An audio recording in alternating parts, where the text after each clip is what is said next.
Hello and welcome to ABG Protectors Podcast and our topics today about intercultural communication challenges in the workplace here in Malaysia, where our diversity of cultures might bring challenges and also opportunities. Alongside together with me today are three EGC students, Mr. Hezron, Mr. Taufiq, and last but not least, Mr. Noah. Thank you all for being with me today. First of all, what is intercultural communication? Intercultural communication is the exchange of information and ideas between people from different cultural backgrounds. There are five core aspects from intercultural communication: cultural awareness, nonverbal communication, ethnocentrism, and stereotypes, contextual understanding, and communication style. So, Mr. Hezron, in your opinion, why are language barriers are so prevalent in Malaysian workplace? Well, Sofrin, in order for us to comprehend this issue, we need to look back into the diverse culture and community in Malaysia. If you see in Malaysia, it is very common to see a lot of workplaces that are filled with employees from a wide range of races and ethnicities. Each of them prefers to talk in their own mother language, being Malay, Mandarin, and even indigenous languages. Some may be more fluent in their native language, which eventually creates communication gaps in workplaces. Some might suggest that we use English to communicate in the workplace, since Malaysia is the third leading English speaking country in Southeast Asia. However, due to the differences in education, socioeconomic factors, and urban rural divides, the proficiency level may vary greatly amongst employees. So, this proved to be a problem also. These are some of the factors that I think leads to language barrier in our workplace. Hmm, that's a good point, Mr. Hezron.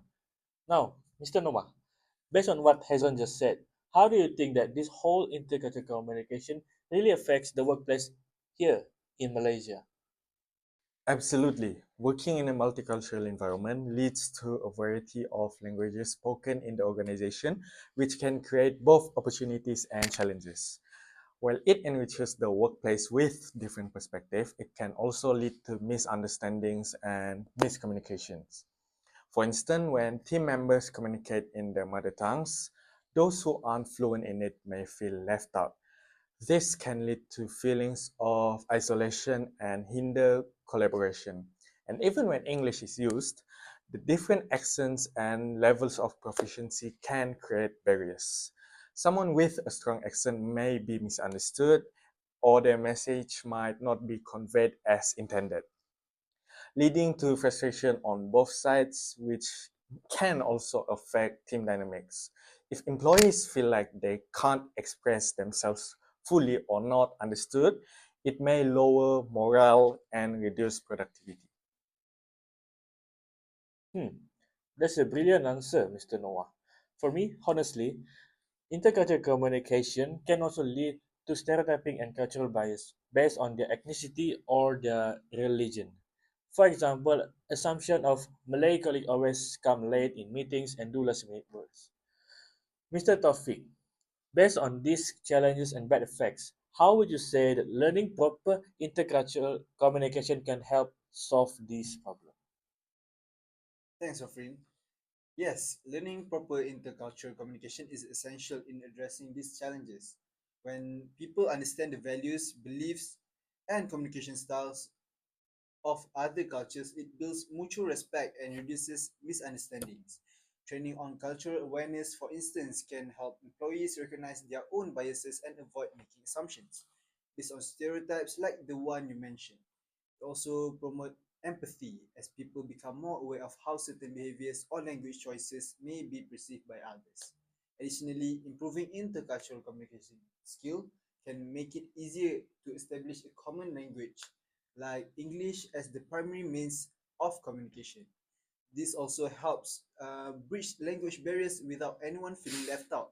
With clearer communication and a focus on mutual respect, the workplace becomes a more inclusive environment where everyone feels valued and able to collaborate effectively. Great point, Taufik. In our program, English for Global Communication, we have a specific course, PBW2093, that will teach us about language, culture, and communication, and provide us skills and knowledge that will definitely help us in our career later in the future. With that being said, I think we can all agree on how important the study of intercultural communication is for everyone and how it can affect us and the people surrounding us. That will wrap up our session today. Until next time, guys. Bye bye. Bye.